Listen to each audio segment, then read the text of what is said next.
Hello everyone, welcome to J NEET education. My name is Pratiksha Tamrakar और हम कर रहे हैं क्लास 12 का ऑर्गेनिक का chapter hello alkenes and haloarenes. तो हेलो एल्कीन्स और हेलो अरीन्स में जो लास्ट वीडियो था उसमें हमने इसकी प्रॉपर्टीज स्टार्ट कर दी थी, chemical properties of haloalkanes and haloarenes. तो हम हेलो एल्केन्स की जो केमिकल प्रॉपर्टी कर रहे थे उसमें हमें 3 टाइप की प्रॉपर्टी करनी थी, न्यूक्लियोफिलिक, सब्स्टिट्यूशन रिएक्शन, एलिमिनेशन और रिएक्शन विथ मेटल। तो हमने न्यूक्लियोफिलिक सब्स्टिट्यूशन रिएक्शन देख लिया था और उसके लिए मैकेनिज्म भी देख लिया था।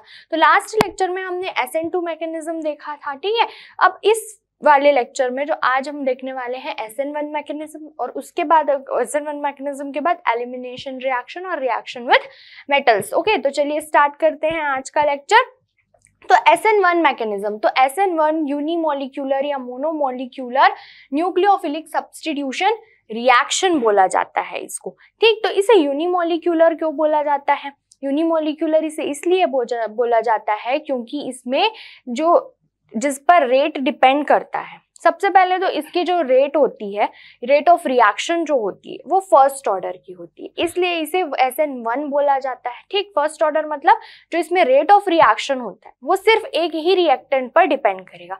अब आप बोलेंगे यहाँ तो हम एक अपना हैलाइड भी लेंगे, मतलब हेलो एल्केन भी लेंगे और उसके साथ कुछ न्यूक्लियोफाइल भी लेंगे, तो दोनों पर डिपेंड करना चाहिए ना। नहीं, बट यहाँ पर जो रिएक्शन होता है वो सिर्फ किस पर डिपेंड करता है? सिर्फ एक एल्काइल हैलाइड पर ही डिपेंड करता है, यानी कि हेलो एल्केन पर डिपेंड करता है। इसलिए ये क्या होता है, फर्स्ट ऑर्डर काइनेटिक्स को ये फॉलो करता है, इसलिए इसे SN1 या mono molecular nuclear reactions, nucleophilic substitution reaction बोला जाता है। इसके साथ ही इसमें जो बोलना चाहिए कि ये SN1 है और ये होता है 2 स्टेप में, ठीक। तो ये सबसे पहले फर्स्ट ऑर्डर रिएक्शन फॉलो करता है। सेकंड, ये जो स्टेप जो इसके रिएक्शंस जो प्रोसीड होते हैं वो दो स्टेप में होते हैं, ठीक। फर्स्ट स्टेप में क्लीवेज होता है, सेकंड स्टेप में अटैक करते हैं न्यूक्लियोफाइल और आके ऐड हो जाते हैं। थर्ड, इसके लिए मेन प्रॉपर्टी ये है कि इसमें आपको पोलर प्रोटिक सॉल्वेंट यूज करना पड़ता है। पोलर प्रोटिक सॉल्वेंट मीन्स जिससे H+ आयन मिल सके, ठीक है, जैसे कि वाटर हो गया, एल्कोहल्स हो गए। तो आपको मेन इसमें पोलर प्रोटिक सॉल्वेंट, वो क्यों यूज करते हैं वो अभी जब हम इसका मैकेनिज्म देखेंगे तो वहां पे मैं आपको एक्सप्लेन करूंगी, ठीक। तो SN1 रिएक्शन क्यों बोलते हैं इसको? क्योंकि इसका रेट ऑफ रिएक्शन का जो ऑर्डर होता है, इसका रेट ऑफ रिएक्शन जो सिर्फ एक ही रिएक्टेंट पर डिपेंड करता है, और इसके काइनेटिक्स में जब आप स्टडी करेंगे तो इस ऑर्डर ऑफ रिएक्शन जो होता है इसका फर्स्ट ऑर्डर का होता है। ये 2 स्टेप है, यानी 2 स्टेप में कंप्लीट होने वाला है, क्लियर। तो चलिए देखते हैं फर्स्ट स्टेप। तो सबसे पहले हम यहाँ पर देखते हैं in this reaction which are generally carried in polar protic solvent. तो ये जो रिएक्शन होगा SN1 रिएक्शन में आपको जरूर पोलर प्रोटिक सॉल्वेंट यूज करना ही है। पोलर प्रोटिक सॉल्वेंट मींस जो H+ आयन डोनेट कर सके, ठीक। फिर कह रही है पोलर प्रोटिक सॉल्वेंट के फॉर्म में आप किसको यूज कर सकते हैं? वाटर यूज कर सकते हैं, acetone, acetic acid and the nucleophilic substitution is completed in 2 step. और यहाँ पर इतना यूज कर सकते हैं। और न्यूक्लियोफिलिक सब्स्टिट्यूशन रिएक्शन जो होता है वो 2 स्टेप में कंप्लीट होता है। तो देखते हैं फर्स्ट स्टेप में क्या होता है। स्टेप 1, तो under the influence of attacking nucleophile, ठीक। जैसे कि हम ले लेते हैं हमारा 3 डिग्री हैलाइड ले लेते हैं, ये CH3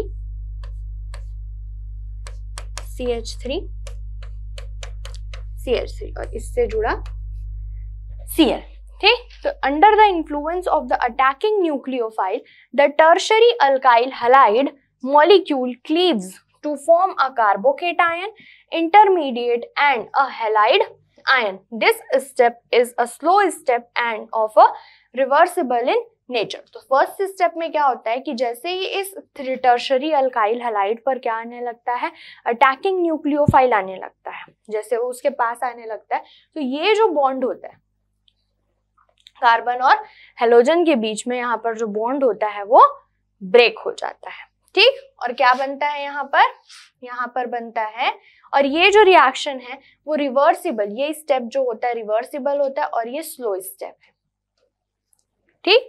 अब यहाँ पर एक बनता है कार्बोकेटायन,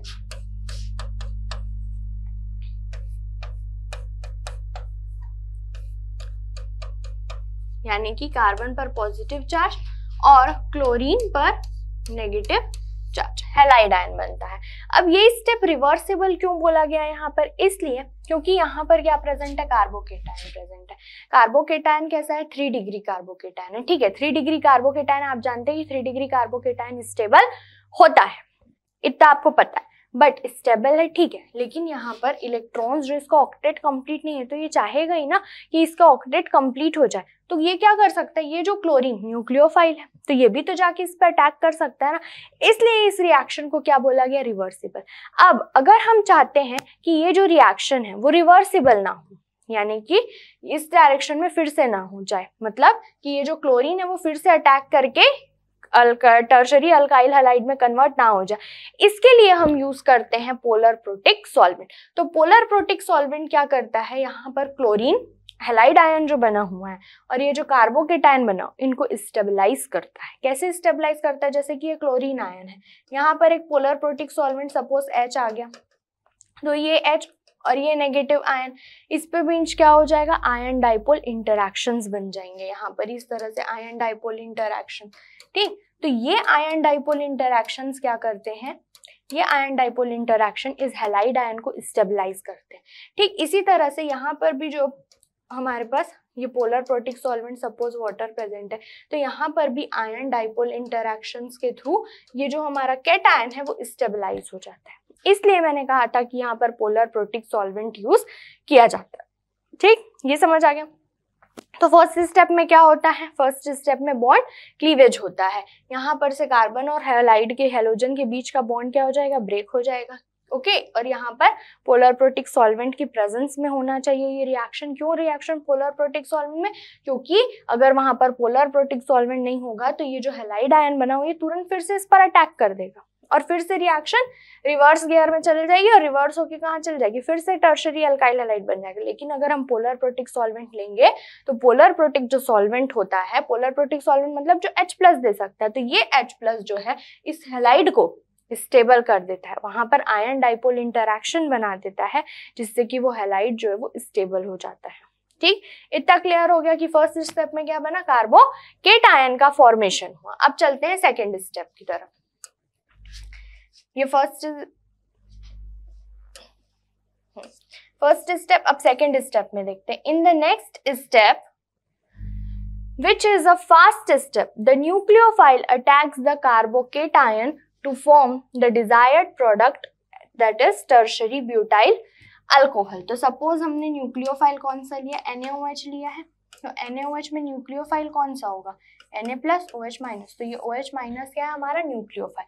तो सेकेंड स्टेप में, फर्स्ट स्टेप में यहाँ पर ये इस तरह से, मैं एक बार और लिख देती हूँ इसको यहाँ पर ताकि एक साथ आपको बताते बने। ये Cl और यहाँ पर क्या हुआ था? बॉन्ड क्लीवेज हुआ था स्लो, और कार्बोकेटायन बना था, ये CH3, ये CH3,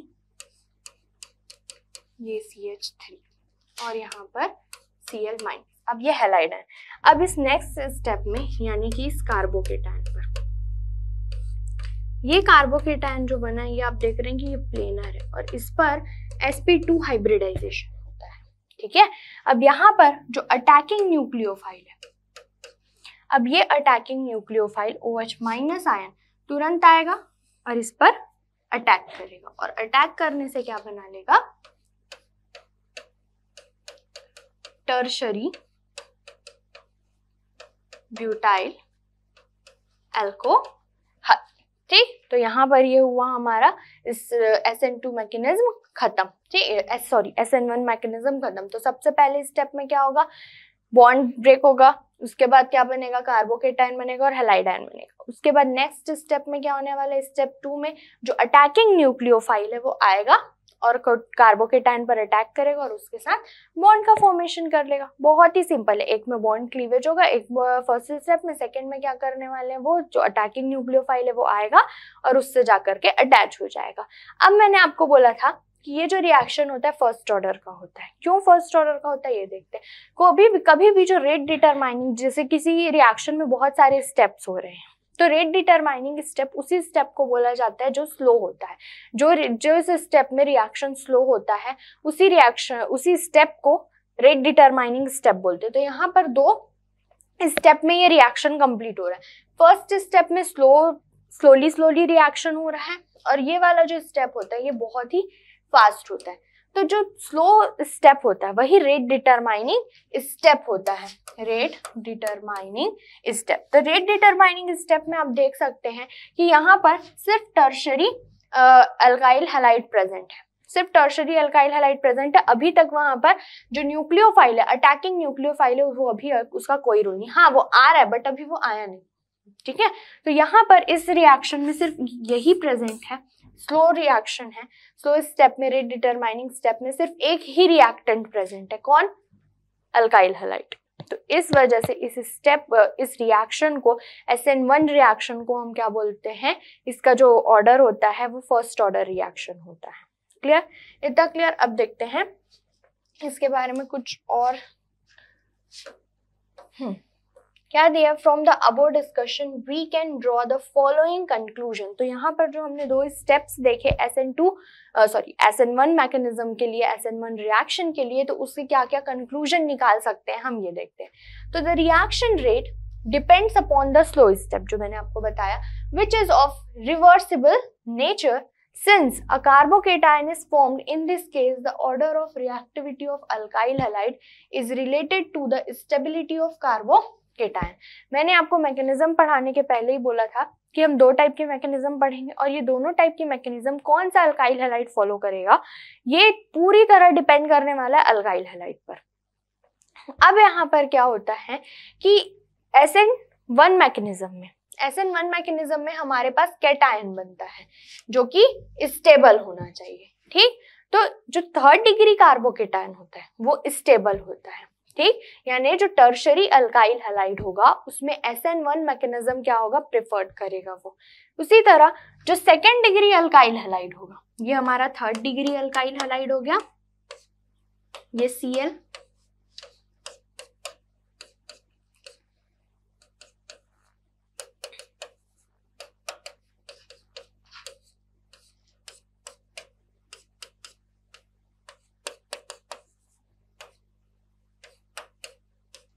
ठीक।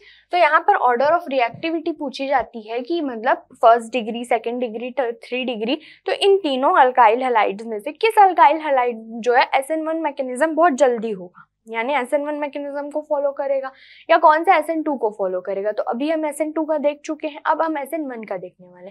तो SN1 में क्या हो रहा था, फर्स्ट स्टेप में कार्बोकेटायन बन रहा था, और कार्बोकेटायन बन रहा है वो स्टेबल होना चाहिए। तो जो टर्शरी अल्काइल हैलाइड है, तो टर्शरी अल्काइल हैलाइड में से जब ये बॉन्ड ब्रेक होगा तो यहाँ पर टर्शरी कार्बोकेटायन बनेगा, और टर्शरी कार्बोकेटायन जो होता है वो बहुत ही स्टेबल होता है। क्यों स्टेबल होता है? क्योंकि यहाँ पर ये जो CH3 होता है वहां पर पॉजिटिव चार्ज जनरेट हो जाता है, जिससे कि उस पॉजिटिव चार्ज को ये सारे CH3 जो है इलेक्ट्रॉन दे करके स्टेबलाइज करते हैं वहां पर, ठीक। यहाँ पर इलेक्ट्रॉन की कमी हो जाती है, पॉजिटिव चार्ज लगा मतलब इलेक्ट्रॉन की कमी हो जाती है, तो इस यहाँ पर तो इसको अनस्टेबल होना चाहिए। तो अनस्टेबल होने के बाद भी इसको स्टेबलाइज कैसे करते हैं, ये जो CH3 ये 3 बल्की ग्रुप्स होते हैं, ये तीनों बल्की ग्रुप्स क्या करते हैं, वहाँ इलेक्ट्रॉन डोनेटिंग नेचर के होते हैं, ठीक, जिसकी वजह से इन लोग अपना अपना इलेक्ट्रॉन इस साइड पर कार्बन की तरफ देते जाते हैं, और वो जो कार्बन होता है वो स्टेबलाइज होते जाता है, ठीक। तो ये 3 डिग्री कार्बन जो होता है वो स्टेबल होता है, तो जो स्टेबल होगा तभी तो रिएक्शन आगे बढ़ेगा। बट जब हम 2 डिग्री अल्काइल हैलाइड पर आते हैं तो ये बॉन्ड यहाँ से ब्रेक हुआ और 2 degree alkyl halide, 2 degree carbocation का फॉर्मेशन होता है। जब ये 2 डिग्री कार्बोकेटायन बनता है तो यहाँ पर भी 2 CH3 ग्रुप बनते हैं जो इसको स्टेबलाइज कर सकते हैं, तो इसमें भी ये रिएक्शन फॉलो करता है।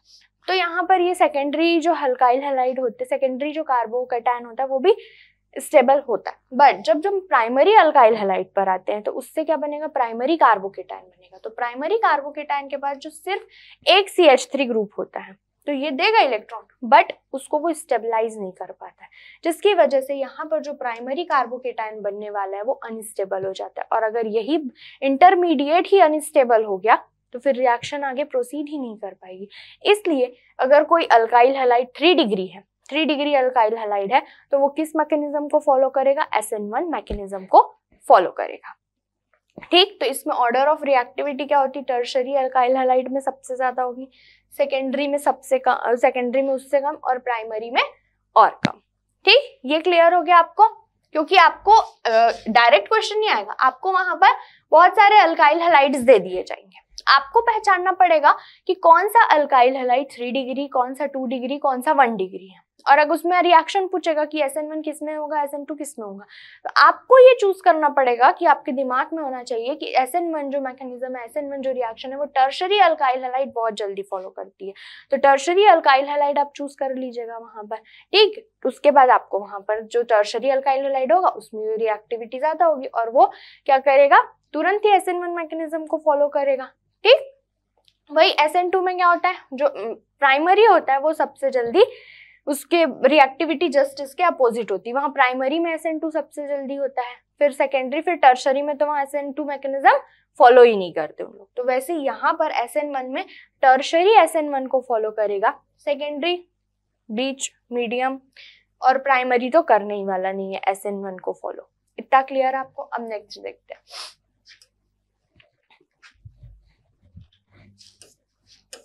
नेक्स्ट है, since the carbocation formed in the slow step is sp2 hybridized planar, the groups attached to it can cause no steric hindrance when the nucleophile attacks in the fast step।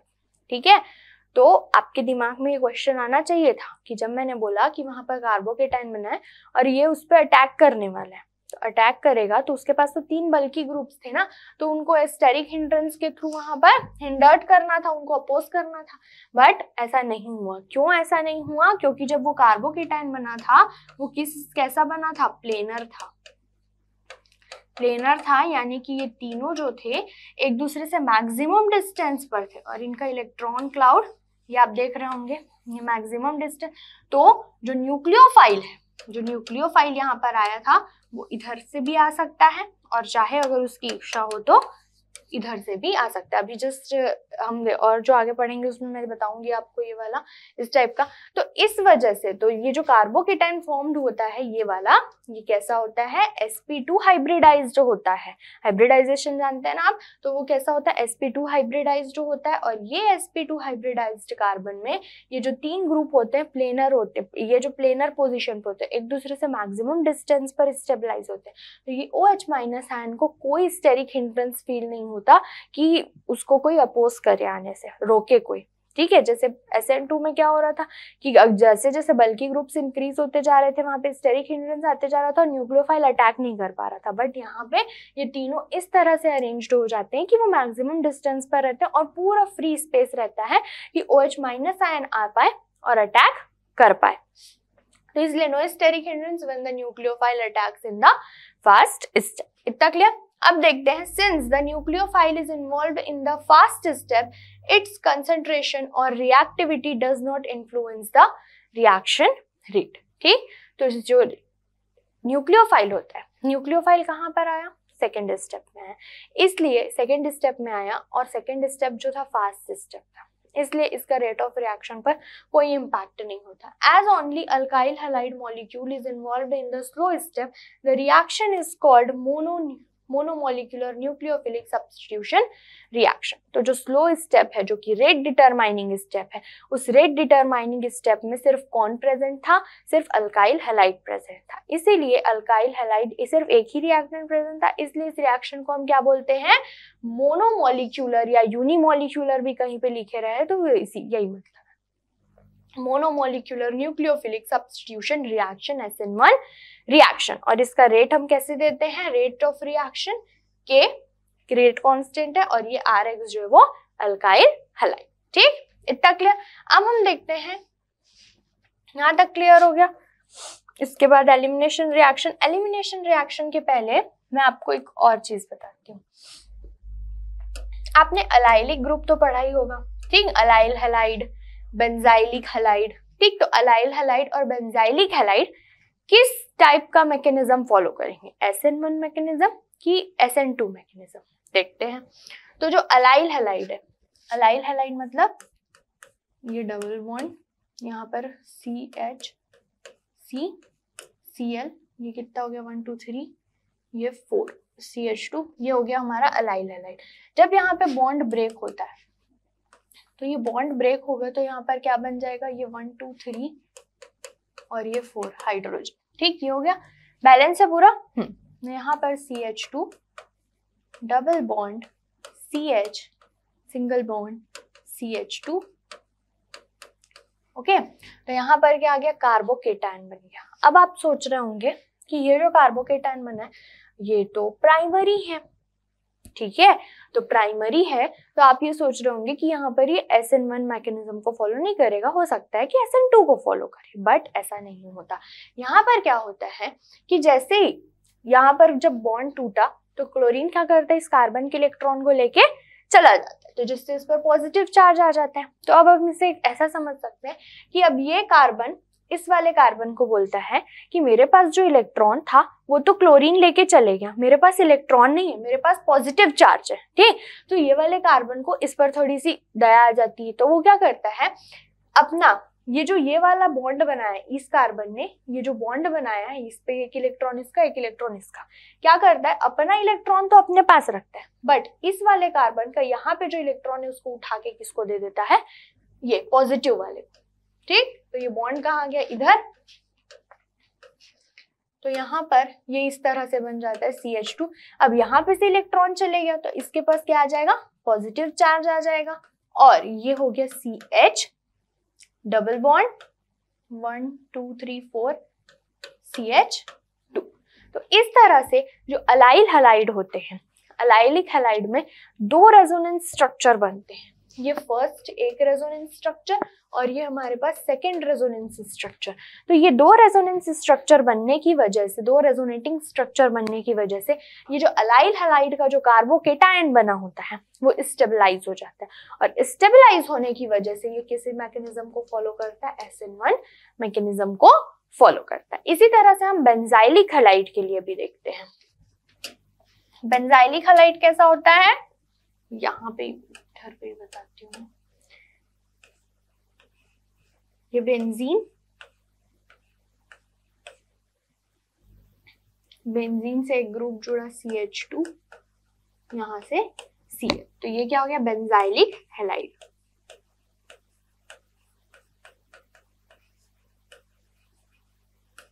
अब ये benzylic halide जब reaction करेगा तो मैं ये obviously bond break होगा। ठीक, तो अब ये बॉन्ड ब्रेक जब होगा तो यहाँ पर CH2 के ऊपर क्या आ जाएगा, पॉजिटिव चार्ज आ गया। अब ये CH2 के ऊपर पॉजिटिव चार्ज आ गया तो यहाँ पर जैसे वो कार्बन अपने डबल बॉन्ड वाले कार्बन के पास जाके थोड़ा सा ऐसे मायूस चेहरा बना के बोला था कि मेरा तो इलेक्ट्रॉन क्लोरीन लेके चले गया, हेलोजन लेके चले गया, अब मैं क्या करूं, तो जिससे कि इस वाले कार्बन को इस पे क्या आ जाएगी, थोड़ी सी दया आ जाएगी। तो वो क्या करेगा कि यहाँ पर जो कार्बन प्रेजेंट है, यहाँ पर जो कार्बन प्रेजेंट है उसका इलेक्ट्रॉन उठा के किसको दे देगा, इस वाले को दे देगा, यानी कि ये बॉन्ड का इलेक्ट्रॉन कहाँ आ जाएगा, यहाँ, जिससे कि इसका कुछ इस तरह से स्ट्रक्चर बनेगा। यहाँ पर पॉजिटिव चार्ज आ जाएगा, क्यों, क्योंकि यहाँ पर जो कार्बन था, ये जो कार्बन प्रेजेंट था यहाँ पर, ये जो कार्बन यहाँ पर प्रेजेंट है ग्रीन कलर में दिख रहा है आपको, ठीक, ये ग्रीन कलर में कार्बन जो प्रेजेंट है इसका एक इलेक्ट्रॉन यहाँ, एक इलेक्ट्रॉन यहाँ और एक इलेक्ट्रॉन इस कार्बन के साथ शेयरिंग है। तो अब इस पॉजिटिव चार्ज वाले कार्बन पर ये जो ग्रीन कलर वाला कार्बन है इसको थोड़ी सी दया आ गई, ठीक है भाई तेरे पास पॉजिटिव चार्ज आ गया, इलेक्ट्रॉन कम है, मेरे पास इलेक्ट्रॉन है, तू ले ले। ठीक, तो यहाँ पर क्या होगा कि ये वाला इलेक्ट्रॉन जो इसके साथ शेयरिंग में था वो उठा के किसको दे देगा, इधर। तो यहाँ पर क्या बन जाएगा, डबल बॉन्ड बन जाएगा इस CH2 पर। अब इलेक्ट्रॉन कहाँ से निकला, ये वाले इलेक्ट्रॉन को किससे दिया गया, पॉजिटिव, तो यहाँ पर आ जाएगा पॉजिटिव चार्ज, और ये दो बॉन्ड बचे हुए थे ये कंप्लीट है। ठीक, अब फिर से अब ये जो बात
ठीक, इतना समझ आया।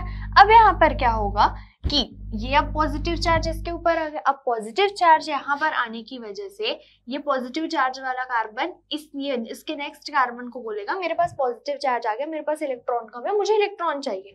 तो ठीक है, ये कार्बन बोलेगा ठीक है ले लो इलेक्ट्रॉन, लेकिन ये थोड़ा सा क्या करेगा, दिमाग लगाएगा। मैं अपना इलेक्ट्रॉन नहीं देता, वो अपने मन में सोचेगा कि मैं अपने इलेक्ट्रॉन नहीं देता, मैं क्या करता हूँ, मेरे पास जो शेयरिंग के इलेक्ट्रॉन है वो इसको दे देता हूँ, जिससे कि ये जो बॉन्ड है वो कहाँ चले जाएगा, यहाँ पर।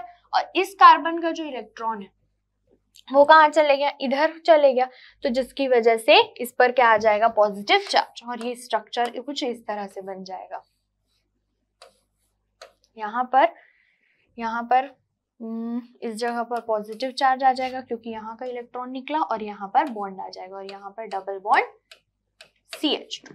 अब यहाँ पर देखिए पॉजिटिव चार्ज यहाँ आ गया, तो अब ये पॉजिटिव चार्ज वाला कार्बोकैटायन अपने बाजू वाले कार्बन को बोलेगा कि मेरे पास इलेक्ट्रॉन नहीं है भाई, इलेक्ट्रॉन दे दे। ठीक है, बोलेगा ठीक है दे देता हूँ। तो ये बॉन्ड कहाँ आ जाएगा, फिर यहाँ आ जाएगा, और इस जगह पर पॉजिटिव चार्ज। ये हो गया। ये इसके बाद का रेजोनेटिंग स्ट्रक्चर यहाँ पर है। ओके, तो यहाँ पर क्या आ गया, ये बॉन्ड एक पहले से बना हुआ, ये बॉन्ड इस जगह पर आ गया, और यहाँ पर पॉजिटिव चार्ज आ गया, और ये हो गया डबल बॉन्ड CH2। अब फिर ये अपने पुराने केस में पहुंच गया, फिर ये इस कार्बन को बोलेगा कि मेरे पास इलेक्ट्रॉन नहीं है, तो ये क्या करेगा, ये बॉन्ड यहाँ, और ये जो पॉजिटिव चार्ज है इस कार्बन पर चले जाएगा। तो यहाँ पर CH2। तो इस तरह से यहाँ पर इतने सारे हाइब्रिड स्ट्रक्चर बन रहे हैं, ये first, second, third hybrid structure नहीं, रेजोनेटिंग स्ट्रक्चर। ओके, तो यहाँ पर आप देख सकते हैं ये 1 2 3 4 रेजोनेटिंग स्ट्रक्चर बने, और जितने ज्यादा रेजोनेटिंग स्ट्रक्चर बनते हैं वो कार्बोकैटायन उतना ही ज्यादा स्टेबल हो जाता है। तो ये इतना स्टेबल होता है, इसी वजह से यहाँ पर क्या प्रेजेंट होता है, यहाँ पर SN1 रिएक्शन SN1 मैकेनिज्म को फॉलो करता है। ओके, क्यों फॉलो करेगा SN1 को, क्योंकि यहाँ पर रेजोनेंस की वजह से, रेजोनेंस मतलब किसी भी रेजोनेटिंग स्ट्रक्चर क्या होते हैं, जिससे किसी एक कोई मॉलिक्यूल है जिसके किसी एक स्ट्रक्चर से उसकी सारी प्रॉपर्टीज एक्सप्लेन नहीं हो पाती, तो हम डिफरेंट स्ट्रक्चर बनाते हैं उसके। तो यहाँ पर कितने सारे स्ट्रक्चर बन गए, तो जितने ज्यादा रेजोनेटिंग स्ट्रक्चर उतनी ज्यादा स्टेबिलिटी, मतलब ये जो कार्बोकैटायन बना है वो क्या हो जाता है, स्टेबल हो जाता है, और स्टेबिलिटी ज्यादा हो जाने की वजह से कौन सा मैकेनिज्म फॉलो होता है, यहाँ पर SN1 मैकेनिज्म। तो यहाँ पर हमारा SN1 SN2 मैकेनिज्म जो है वो पूरा खत्म होता है। अब हम अपने नेक्स्ट मैकेनिज्म की तरफ चलते हैं, जो कि एलिमिनेशन रिएक्शन। ये नोट कर लिया आपने, इसे नोट कर लीजिए, फिर मैं इसे मिटा देती हूँ। चलिए, नेक्स्ट है हमारे पास, हमारा जो नेक्स्ट रिएक्शन है वो है एलिमिनेशन रिएक्शन, जिसे और क्या बोलते हैं, dehydrohalogenation reaction, dehydrohalogenation of alkyl halide. तो अब यहाँ पर होता क्या है, एलिमिनेशन मतलब आपको लग रहा होगा कि हाँ कुछ एलिमिनेट होने वाला है, हाँ पक्का कुछ एलिमिनेट होने वाला है, यहाँ पर एडिशन कुछ नहीं होने वाला, यहाँ पर एलिमिनेशन होने वाला है। पहले क्या हो रहा था, सब्स्टिट्यूशन हो रहा था, एक आ रहा था एक जा रहा था, यहाँ पे से जाएगा ही जाएगा, एलिमिनेट हो ही रहा था। ठीक है, तो यहाँ पर क्या होता है, देखिए, when haloalkane is heated with a strong base, okay, such as alcoholic solution of potassium hydroxide, यानी कि alcoholic KOH, the OH minus ion act as a base and eliminates a proton from beta carbon atom. The elimination is called beta elimination. There is a simultaneous elimination of halogen atom from a alpha carbon. As a result, alkene is formed. तो यहाँ पर जैसे कि हम एक alkyl halide ले लेते हैं,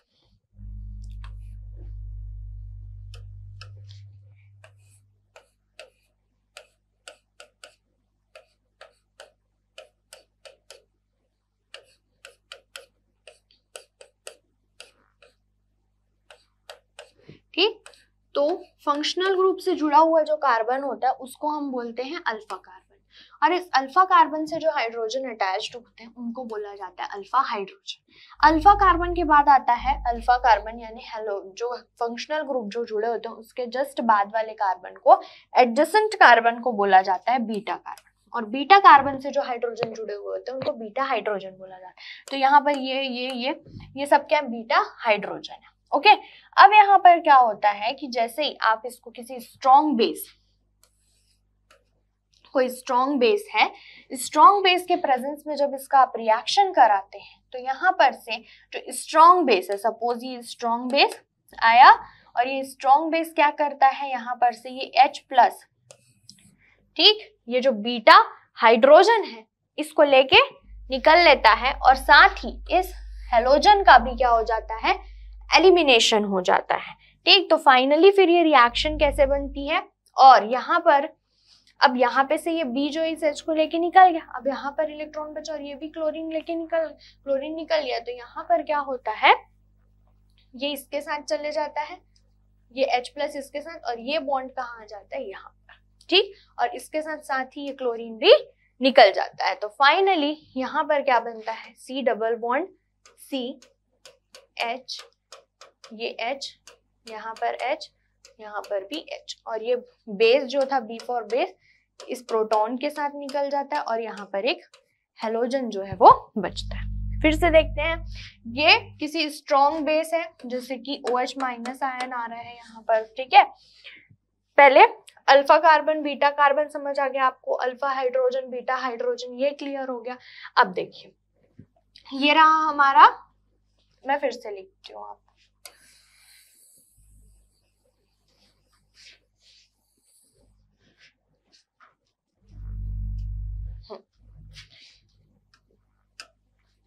यहाँ पर ये रहा अल्काइल,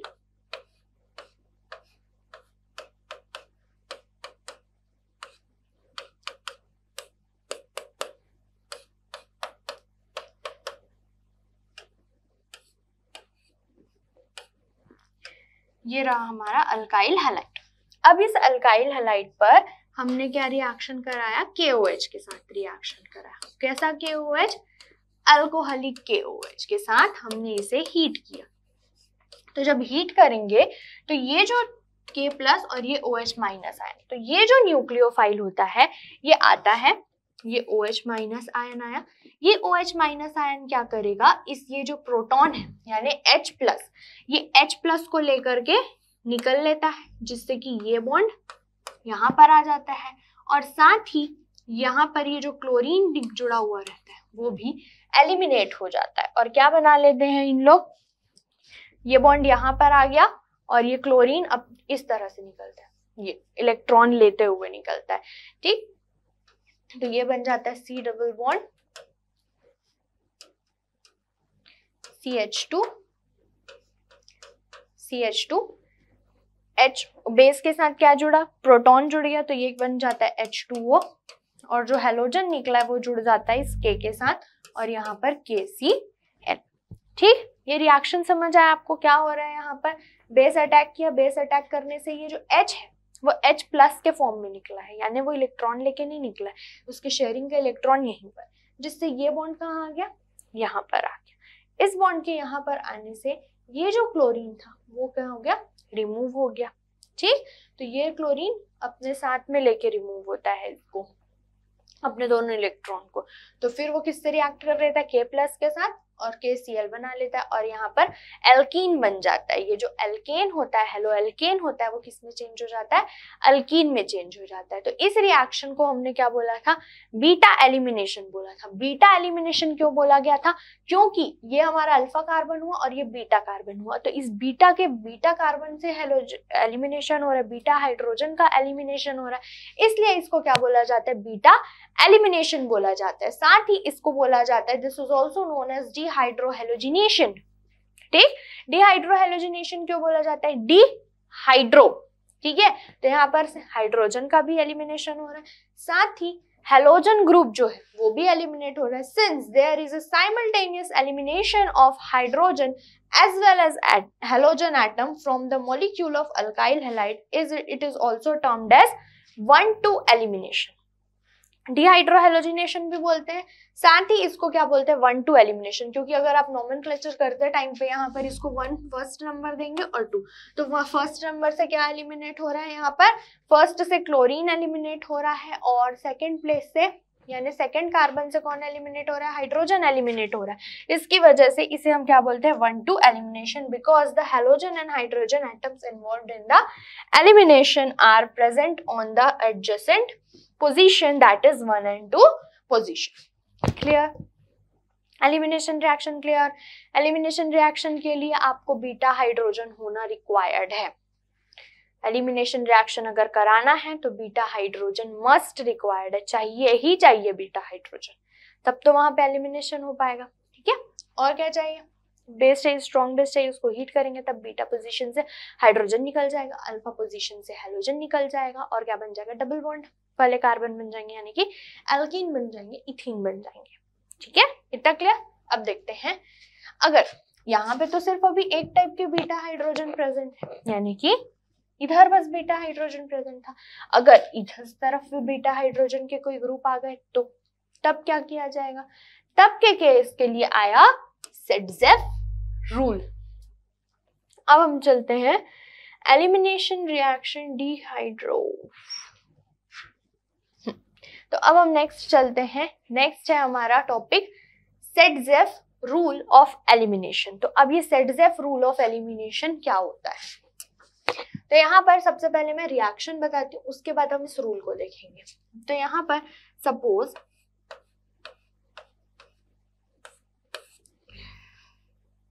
CH3 उसके बाद कौन आ गया, यहाँ पर से जोड़ देते हैं क्लोरीन, यहाँ 1 2 3 ये H 1 2 यहाँ CH2।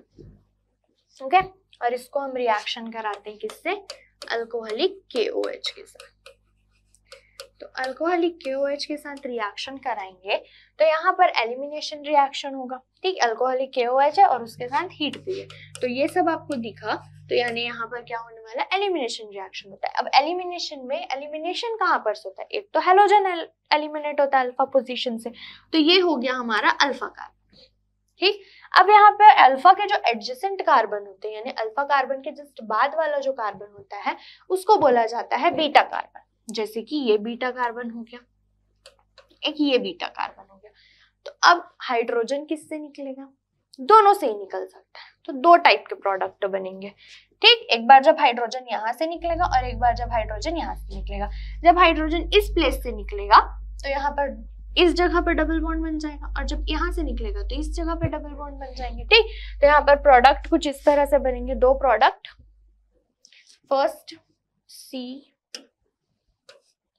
Double bond C CH3, यहाँ पर 1 2 3 4 CH, और यहाँ पर कौन बचा CH3। एक ये बनेगा, एक ये प्रोडक्ट बनेगा, क्या नाम हो जाएगा इसका, 1 2 3 4 ब्यूट 2 इन। और एक दूसरा प्रोडक्ट बनेगा जब यहाँ पर से हाइड्रोजन का एलिमिनेशन होगा,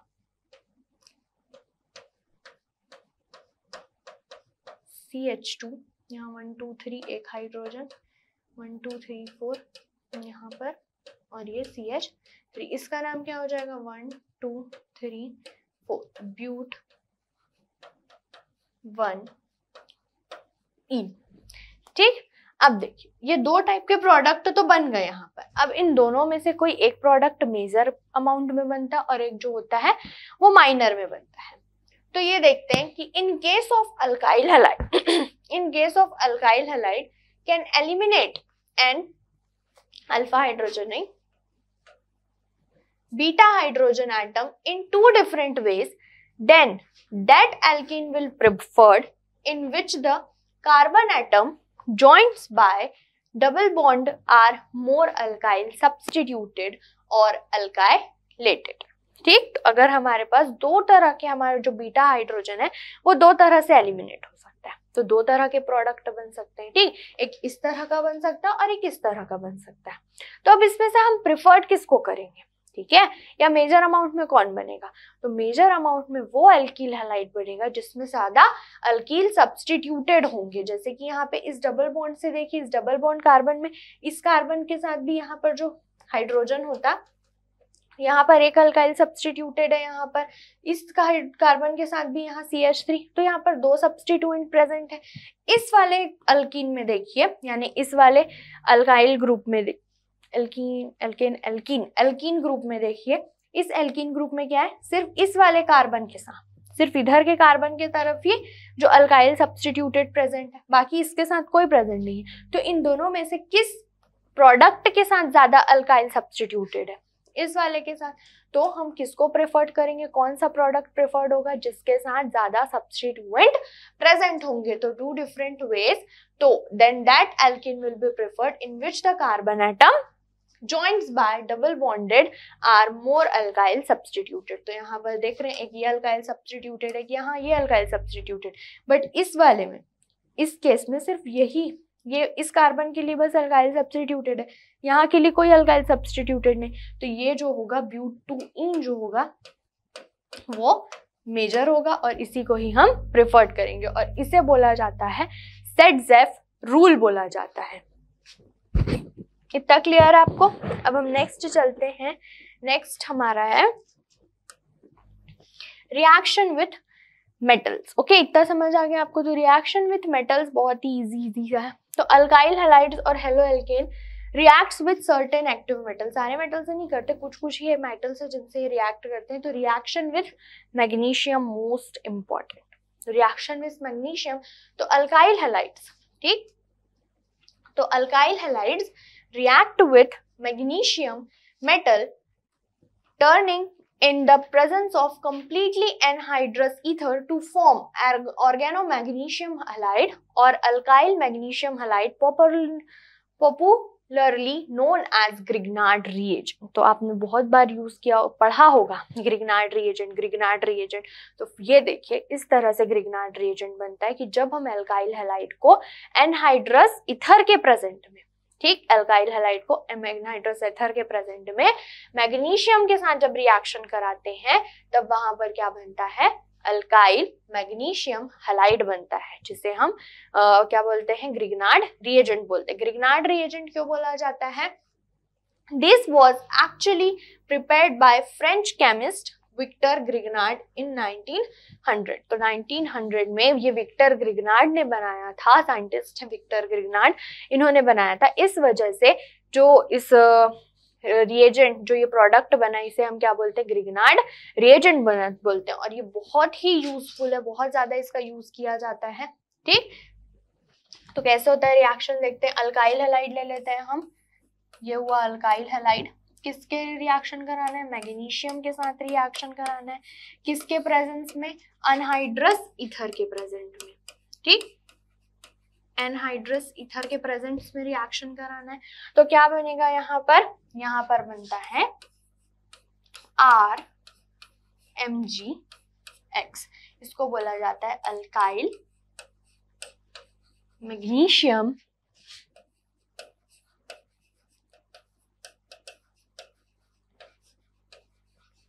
हैलाइड, ठीक। अब इस अगर इसमें हम कुछ और ले लें, जैसे कि इथाइल ले लेते हैं, तो ये बन जाएगा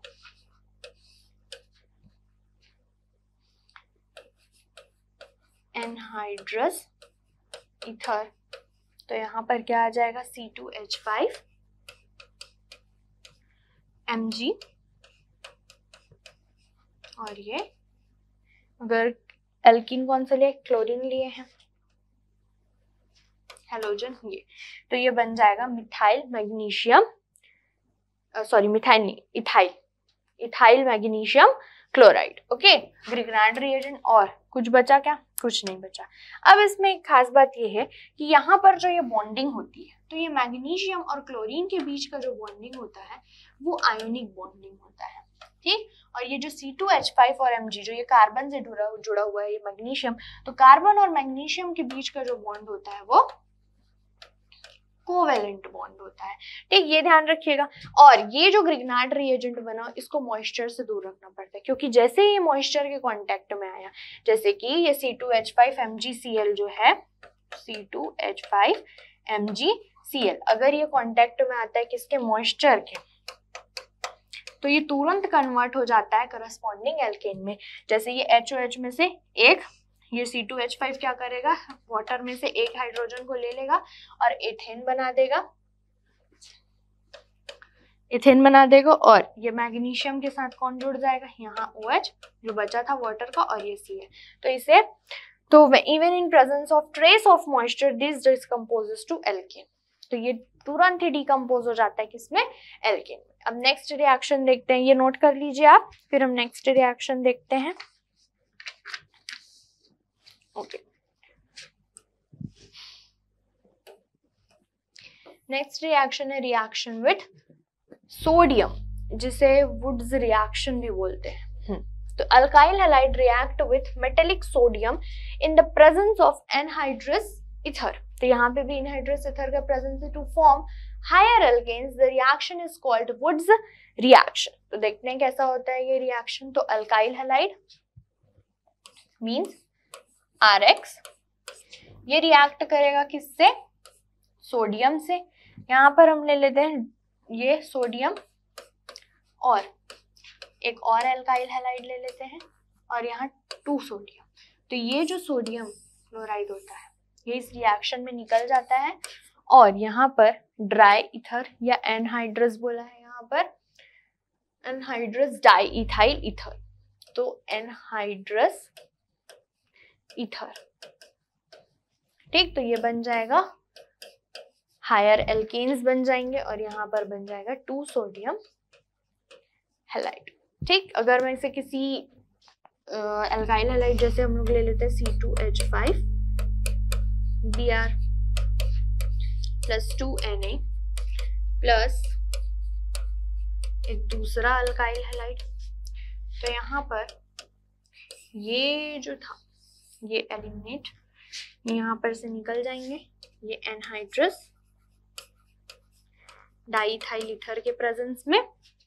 ठीक, और क्या बन जाएंगे, higher alkene C2H5 C2H5 plus 2NaBr, इसी को बोला जाता है वुड्स रिएक्शन।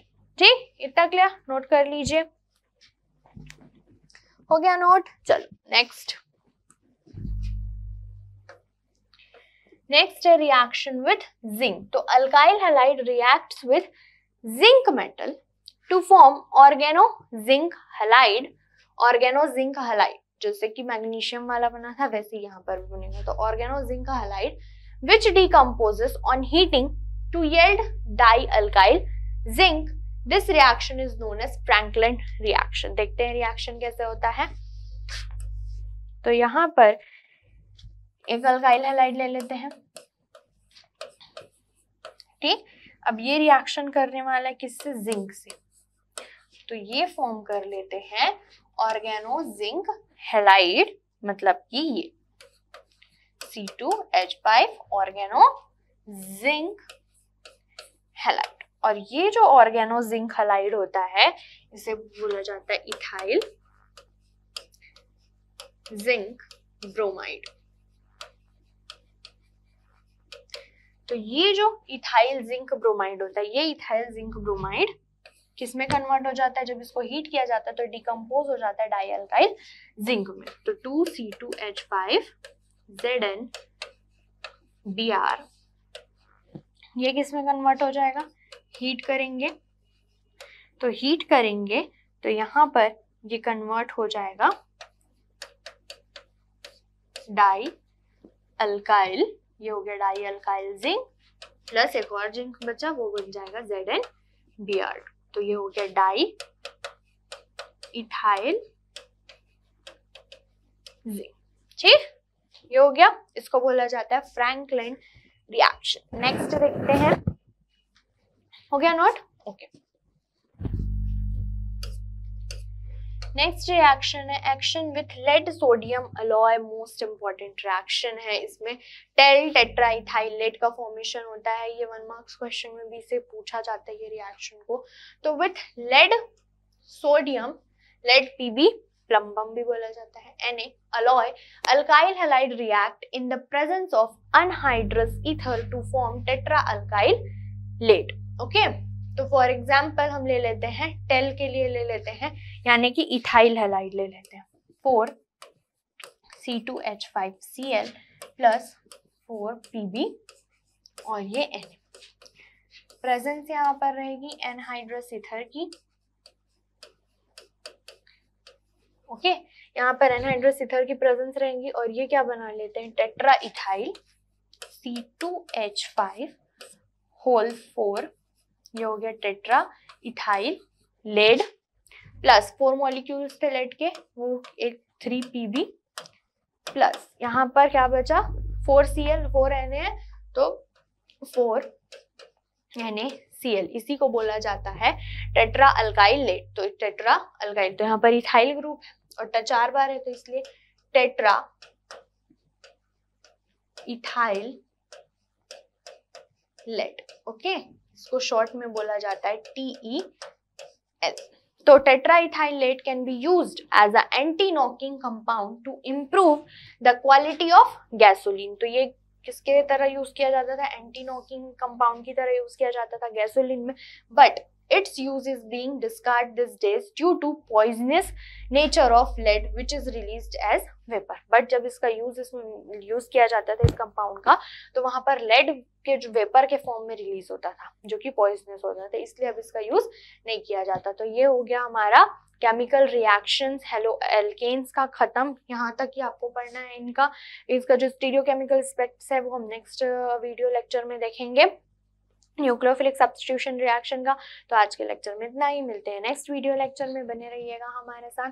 Thank you. और अगर वीडियो पसंद आता है, आपको अच्छा लगता है, तो वीडियो को लाइक, शेयर और सब्सक्राइब जरूर कीजिएगा। Thank you.